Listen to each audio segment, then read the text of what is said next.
Miami!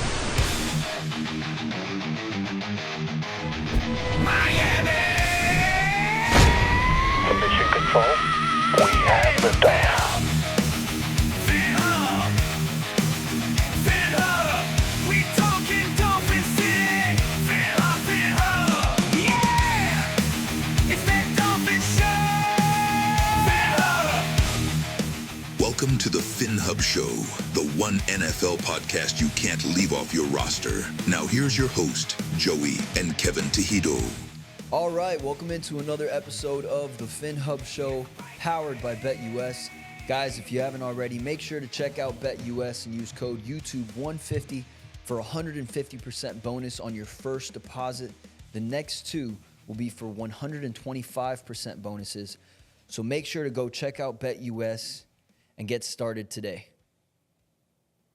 Nice. So the Miami Dolphins finally come away with a victory on Monday Night Football, Primetime, something that we're not used to as of late. They defeat the Los Angeles Rams, who have been on their own tear as of late. The Miami Dolphins were able to turn it around. Tua had a decent game. We saw a couple of things, some questionable plays there from him, but ultimately he put together a pretty decent performance and was able to secure the victory for the Dolphins. I think the defense really stepped up in this game too, something that we haven't seen the last 2 weeks or 2 weeks prior to this game. And that was a nice turnaround. Chop came up with a sack. He had a lot of pressures. Sealer finally comes back from his injury, and we see him sporting that visor, something that he says he will wear throughout his career now. And Calais Campbell continues to visit the fountain of youth, and he looks great. This guy is a monster. He is the real deal. He's looking better than ever.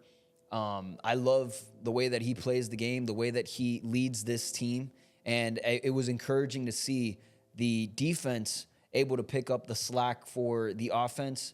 It looked like it was a more even kind of performance from the two, where the last two games our offense was really killing it. This game, the offense did okay. I think they could have done much better, but I was surprised by the defense, and I was encouraged to see what they put out there on the field. Yeah, Calais Campbell, like you said, he's been a monster all year. We talked about the addition in the offseason. We've been wrong about a bunch of things, but that's one thing that we were right about. The blow, Christian Wilkins, going to the Raiders and all that was a big blow for us. But, yeah. He's kind of he's been just as productive. And I want to argue that if he was out there for more snaps, he probably would have a lot more production than Christian Wilkins had in his tenure with the Dolphins. But yeah, man, balanced attack. I think the defense was lights out. They didn't allow any touchdowns, only field goals, 4 field goals throughout the whole game. And it's kind of like that bend but don't break kind of mentality. Right. And every time they were in the red zone, we would really clamp down and play some phenomenal defense. I think Chop Robinson was like a bat out of what. I don't want to say the word. But, yeah, man, he's kind of showing why we went ahead and picked up in the first round. He's a tremendous talent. I think the guy has this strength like no other, and this is just his rookie season. So imagine him in a couple of years from now. He's just going to be a force to be reckoned with, and he kind of is right now the last few games. Tua, my comments on him, first half was a little shaky, other than that first drive, which he was perfect. Lights out. He was lights out. He had the pick. He went for that tackle, which please don't do that ever again. And, he had the fumble.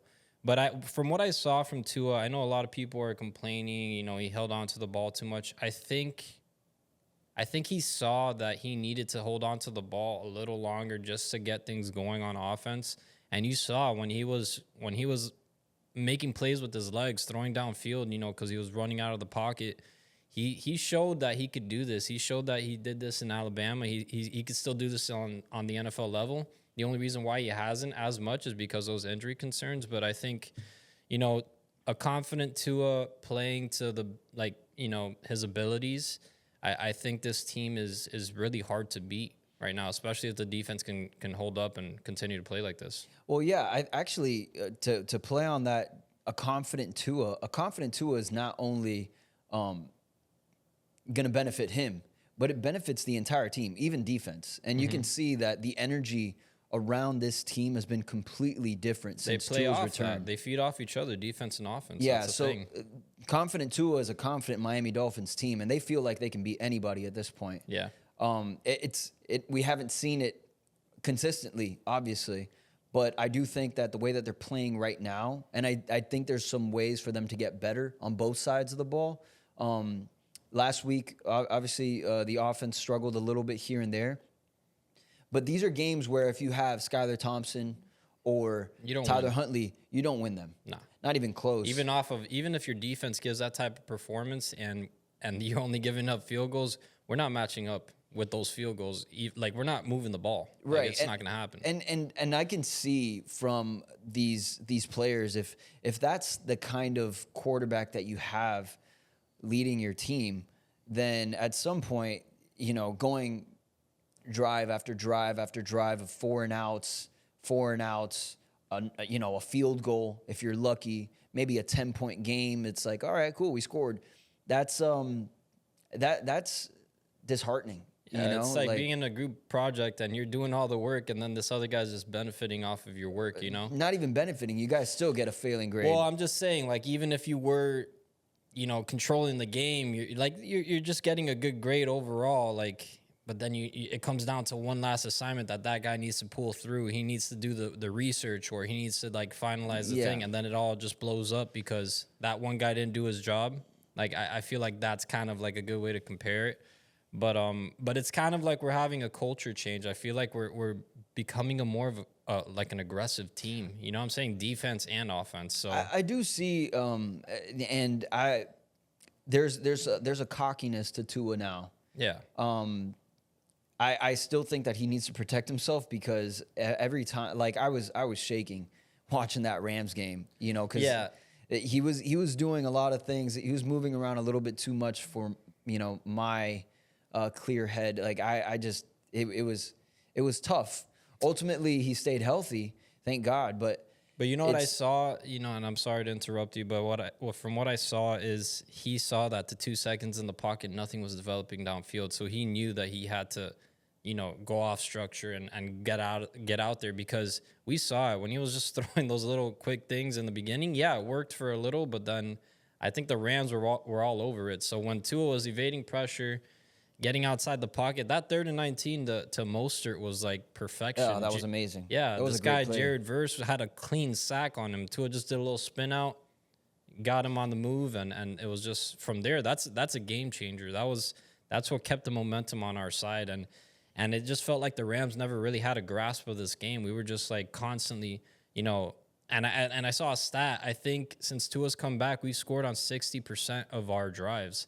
That's amazing, bro. And we're talking about a team that it was almost impossible to get 20 points when he wasn't out there. Right. We're getting 20 points every game with him. Right. You know? Yeah. No, it's a completely different team. Yeah. Especially on offense. Like the one thing I would like to see Mike McDaniel to get going is I want to see a little bit more production from Tyreek Hill. Yeah. For Tyreek Hill to only have 16 yards in a game is it's criminal still. It's weird. Yeah. And we can talk about his injuries and all that, but I don't think that's really the case here. I feel like it's been hard to get back to that offense that we had last year, that passing offense. I think the league just caught on and they're playing us different now. So if we can get a little bit more creative with our play calling, I will say, I think the last 3 weeks I've seen a lot of growth from Mike McDaniel calling the games, and I'm starting to really like it. I think he's starting to realize, we can't have these big time plays every single week. You know what I'm saying? Like, we could grind it out and just be a really solid offensive team. We don't have to be this flashy, like, we're getting these 60-yard bombs and all this stuff. So right. I think this is the type of football that wins playoff games, right? Yeah. And I don't want to get ahead of myself to start talking about the playoffs, but there is some buzz about the Dolphins. It's not just us; it's throughout the league. It's throughout all these people. The sports analysts and all that. They're all talking about it. Colin Cowherd, Mina Kimes. They're saying that the Dolphins Pat McAfee, that the Dolphins are still in this thing, and they are. You know, if you do the math, they are. So. Numerically, the Dolphins are still in the hunt. Yeah. So, and with the AFC being the way it is right now, anything is possible. The Dolphins just have to do their part and take care of business. If they run the table here, they could still finish with 11 wins, which is pretty crazy. Yeah. Which that's enough to make the playoffs. Yeah. You're making the playoffs for with sure. that. So I'm excited. We have the Raiders coming up Sunday at 1, and then we have the Patriots. So 2 very winnable games. That's going to be followed up by Green Bay on Thanksgiving, and that's really going to be a tough matchup. But it looks like by that time, and we'll be hearing the press conference now from Mike McDaniel. This is recorded before that, by the way. We might have Isaiah Wynn back by that time. Maybe hopefully Bradley Chubb. Cameron Good. We could get some reinforcements there. River Craycraft coming back, we saw immediately how he was able to help on that Malik Washington touchdown. Yeah, with he made his a blocking. key block there. Yeah.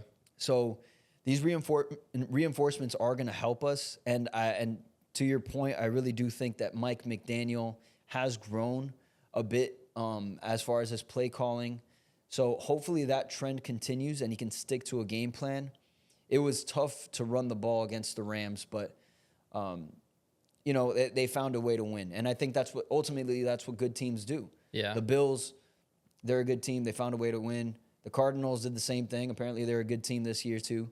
Well, and a quarterback like Tua that found a way to win with this line not really playing well and kind of just getting completely dominated in the trenches, man, because that defensive line on the Rams side looked like they were having their way with our offensive line, especially Liam Eichenberg and Rob Jones. For Tua to still, climb the pocket, escape pressure, he led the team to that win. And I know the defense really played a key part in that. And, despite Tua having those 2 turnovers, he really did make, especially in that second half, he made every single throw he had to make to continue the momentum. But I did want to say, just to add on to that growth in Mike McDaniel, I feel like he was really cocky the first couple years, having Tua, having Tyreek. The explosive offense. Yeah, and he wanted to break records. Right. I feel like with Tua, he wanted Tua to be, all right, look, hey, you're talking crap about Tua. He's the best quarterback in the league. He's going to have the most passing yards. Not saying Tua is, but, that's what he wanted to do. Tyreek Hill, you came to the right place. Don't worry, I got you, man. You're going to get these record-breaking numbers in receiving yards. We're going to get you those 2,000 yards. We're going to force feed you. Now he's like, and I think the whole team is doing this. They're like, I don't care about yards, records. Let's win this thing. Let's get back in this race. We want to be a winning team. We don't care about, individual accolades. And I think that's the way to go with football, You're right. That actually has been a thing as of late because Tua's talked about it a few times where he says that Tyreek Hill and Jaylen Waddle, as far as their numbers this season, don't look great. But they don't really seem too concerned about the numbers. They just want to win football games. And they're on the sidelines talking about, hey, we need to run the ball this way. Yeah. Hey, I'm a blocker now. Yeah. And I think this Tyreek Hill said that his wrist injury is because he was trying to block his ass. Well, sorry, block his stuff off. So his butt off. But yeah, I think it's growth, and from everyone on the team, Mike McDaniel obviously included. So I really do like the direction of the Dolphins as of right now. Anything can change week to week. It has been changing this season week to week. So let's see. There's still plenty of season left. The Dolphins numerically are still alive. We do have plenty of winnable games here on the schedule. Yeah. But the Dolphins are going to have to continue improving on both sides of the ball, continue to stay healthy, and become even healthier, hopefully, with the return of Bradley Chubb and Isaiah Wynn. Those will be some pretty big additions to the team. Yeah. The Dolphins also just picked up linebacker Terrell Dodson. It's a good pickup. So I'm excited about that too. I think he had the most snaps on defense in the Seahawks this season. And he was the highest graded linebacker in 2023 when he was with the Bills. It was a great pickup. But yeah, to talk a little bit more on the Dolphins, because we don't really know much about Tyrell Dodson, if we're going to be honest, right? What I did want to say is I feel like the reason why the league is on notice about the Dolphins, and they're all talking about them possibly making the playoffs, is because of the performances we've had these last 3 weeks. And, despite getting those 2 losses against the Cardinals and the Bills, we were very competitive in those games. We actually had those games. The Cardinals, that one safety, the bad snap, you erase that, we win that game, which I know it's just context towards it. And then the Bills game, if Raheem Mostert never fumbles that ball, the way our offense was moving and we were playing that game, we won that game as well. Right. And we were moving the ball that possession as well. It at least was going to be a field goal, right? Mm-hmm. So then you roll in and you go cross country, like they keep saying, to the Rams, and you have that type of performance on a primetime game, when your season's on the line. I think that's why people are really, taking the Dolphins seriously. So right, yeah, you can see a change here in the Dolphins, and the media is reacting to it. Yeah. So we're not the only ones that see the light at the end of the tunnel.